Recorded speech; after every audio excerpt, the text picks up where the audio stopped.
கற்பூர்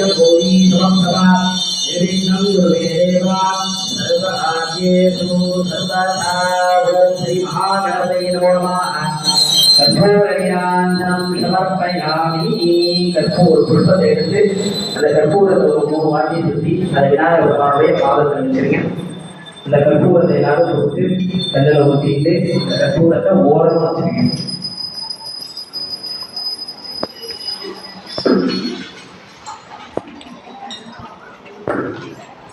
கணங்களுக்கெல்லாம் அதிபதியாக விளங்கக்கூடிய சுவாமி யாருன்னு பார்த்தீங்கன்னா கணபதி. யாராரெல்லாம் எந்த ஒரு காரியம் தொடங்கினாலும் விநாயகர் பெருமான அந்த காரியத்தை தொடங்கினா இந்த காரியமானது வெற்றியை முடியும் என ஆகம வேத சாஸ்திரங்கள்லாம் சொல்றாங்க. அதனால விநாயகர் பெருமான வீட்டில் நடக்கக்கூடிய எந்த ஒரு வைபவமா இருந்தாலும் பத்தக்கால கூட்டத்திலிருந்து திருமண வைபவம் வரைக்கும் ஒரு மஞ்சள் விநாயகர் பூஜை செஞ்சு அந்த விநாயகர் பெருமான பிரார்த்தனை பண்ணிட்டு அந்த காரியத்தை நிறைவேற்றணும்னா அந்த காரியம் நாம் நினைக்கிற மாதிரி எளிதாக முடித்து கொடுக்கக்கூடிய ஒரு தெய்வம் யாரும் பார்த்தீங்கன்னா விநாயகர் பெருமான்.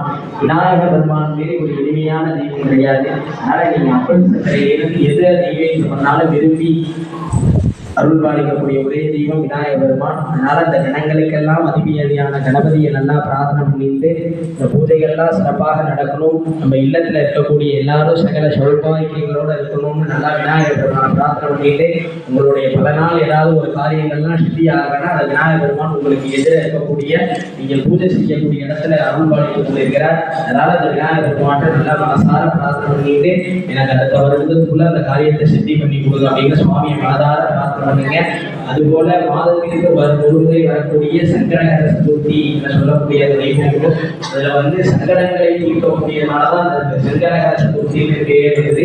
அதனால நம்மள்ட்ட இருக்கக்கூடிய சங்கடங்கள்லாம் நீங்கள்னா மாதத்திற்கு ஒருமுறை வரக்கூடிய சங்கட சதுர்த்தியிலிருந்து அந்த விநாயகர் பெருமானுக்கு நடக்கக்கூடிய அபிஷேக ஆராதனைகள்லாம் கண்டுபிடிச்சதுல அந்த உலகை அது வரைக்கும் கடியமான ஒரு மொத்தம் ஏதாவது பால் சர்பத் அதே மாதிரிதான் திரவியமா எடுத்துக்கணும். உணவு உண்ணக்கூடாது. அதே மாதிரி விரதம் இருந்து யாரெல்லாம் விநாயகர் பெருமானை வழிபட்டு வராங்களோ அவர்களுக்கு நினைத்த காரியங்கள்லாம் நிறைவேறும். சங்கட சௌபாகியங்களும் கிடைக்கும்.